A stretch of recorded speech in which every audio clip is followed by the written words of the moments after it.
If you're a highly sensitive person, you'll know that you experience the world a lot differently than most people.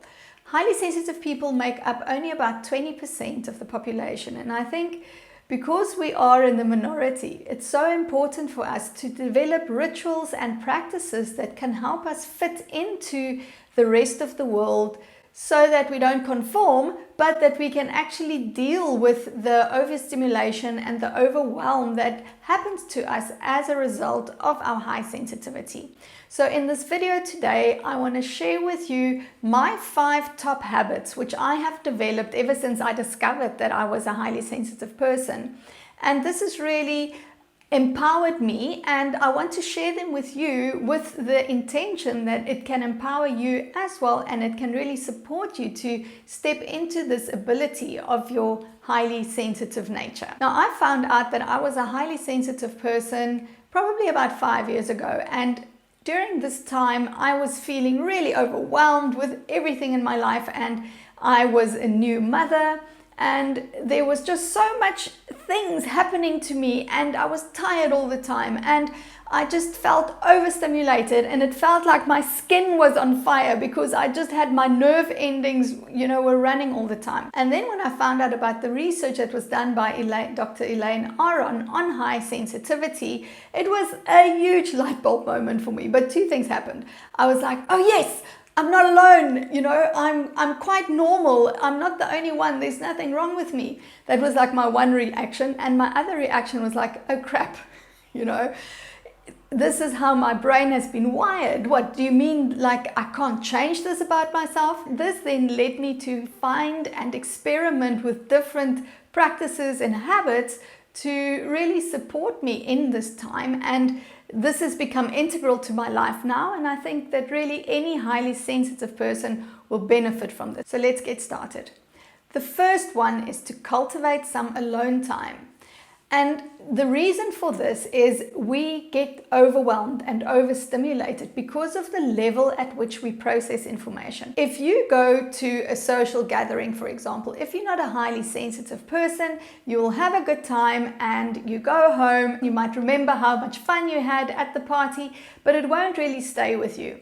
Where as a highly sensitive person, if you go to this party, you get not only, I don't want to say assaulted, but you kind of get assaulted by all of the information and the details and all the new things and smells and sights and sounds. And then when you leave, because of our level of processing, you don't leave the party behind, you kind of take it with you. So you are still engaging in it energetically, even though you're not there anymore. It really comes with us, all of our experiences, we carry that with us, and you need to switch off. And that is what alone time will do for you. Alone time will allow you to switch off and just, cut off the external stimuli, just so that you can quieten down your nervous system a little bit and give yourself a break to process the information that you have and start to clear it and make space for new information, because we become too full. I almost think of it like that, is that we get so much information from anywhere, everywhere, that we become too full, and you need to find a way to let this information out. And by getting time to go quiet, that will help you. The second habit is to start cultivating positive self-talk. Now, I can remember people always used to tell me I think too much.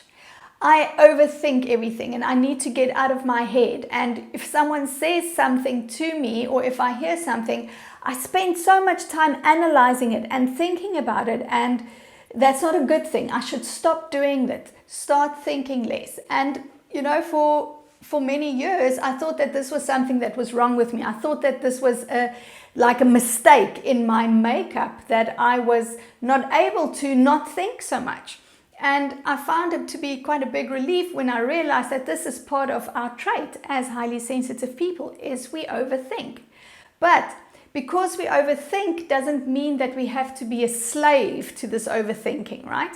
So we just have to find a way to deal with this overthinking nature of us. One of the things that we can do is because you'll find that the overthinking a lot of times tends to spiral into negative thoughts and into non-supportive type of thinking where we tend to be quite self-critical. One of the things that we then do is to cultivate a positive, affirmative type of self-talk. A tool which I have found very helpful, and this is something that I learned in my NLP training, is to turn down the volume of the inner critic. When you become aware that you are busy, criticizing yourself, or that you are busy thinking thoughts that are self-attacking, or that are judging you're judging yourself, or you're just thinking about negative things, then imagine that there's a volume button, and then just turn the volume button down. You can turn it all the way down to 0 if you want it, just to quiet down that inner critic. Once the inner critic is quiet,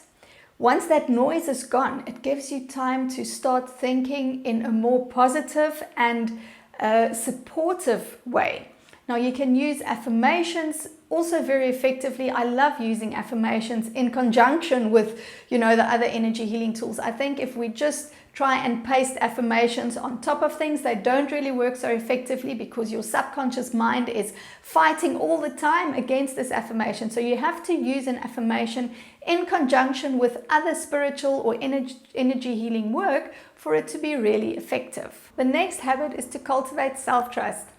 Now, one of the things that we really lack a lot of the time as highly sensitive people, or as HSPs, is our lack of self-trust. We can be very susceptible to the opinions and the informations and the ideas of the people around us. We can quickly and easily take on those ideas if our boundaries aren't strong enough. And as a result, our self-trust begins to suffer. We don't rely on our intuition, and we don't always pay attention to our inner wisdom. So what you really want to do is get into the habit of strengthening your self-trust, of really beginning to depend more on your own inner wisdom and not look towards the guidance and the opinions of other people to kind of help you direct and steer your life. Even though we've come far in terms of understanding what highly sensitive people are all about, I think there's still a lot of misunderstanding and misconception. And certainly I know I was for a very long time believing that there's something wrong with me. And I know that if you are highly sensitive, you are most likely, feeling the same thing. You're most likely thinking that there is something wrong with you, and there's something in you that needs to be fixed. And when we think like this, when we think that inherently we are faulty on the inside, it becomes very difficult to trust ourselves. So you want to shift that belief of there's something wrong with me and I'm faulty. You want to shift out of that belief system into something that's more empowering for you, and using the positive affirmations is going to do that. But also what you want to do is start paying attention to your body. This is going to help you connect with your inner wisdom, because your inner wisdom is inside of you. You access that by connecting deeply into your body. So get to know your own energy and who you are without any labels. So take away the label of too sensitive, or overly sensitive, or overthinker, or too soft or too weak, or however it is that you've labeled yourself. Take those labels away and really get to know your energetic being and your soul for who you are. And this will also help to support you in shifting from that limiting belief of saying that there is something wrong with me and that I'm faulty, into a belief that is more supportive and that can carry you stronger as you move forward in your life. The fourth habit that we need to cultivate as highly sensitive people is to practice self-care. And I don't think I can ever talk about having or practicing self-care enough. It is so important. And I stress this especially because for a long time in my life, I have completely neglected my self-care, in the sense that I pushed myself too hard. I never really listened to my body. I shied away from the emotions that I didn't really want to feel. It's not just self-care in terms of physical pampering, but it's also taking care of the emotional self. And when we practice self-care, it's like an energy recharge. It's like you are giving yourself a lift, you're giving yourself a break, and you are refueling your own energy centers so that there is enough for you to share with the people around you. Highly sensitive people tend to be incredible nurturers. All right, so the downside of this is that we push ourselves so much, we give so much of ourselves that we don't stop enough to replenish our own energy and to replenish our own resources. And the result is that you're going to reach emotional burnout.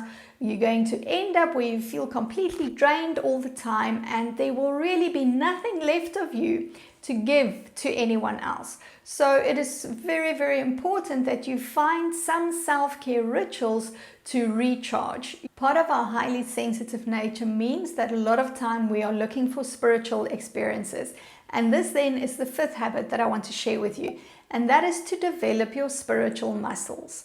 Now, we are always looking for deeper meaning in things. And one of the ways in which you can, soothe your soul and really give yourself some inner support is to cultivate practices and rituals in your life that feeds into the spiritual nature of you. Developing these spiritual muscles of yours is going to give you a deeper sense of connection and a deeper compassion to your sensitive nature.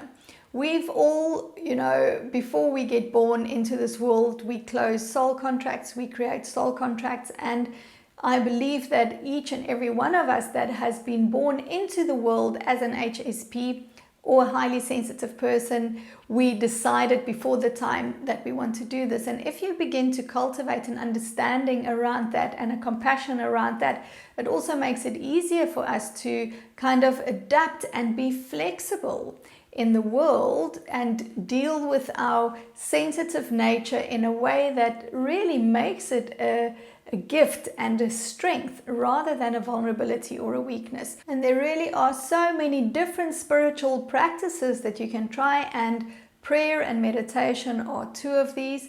But find out and explore a little bit with different practices to see what works for you and see what resonates for you.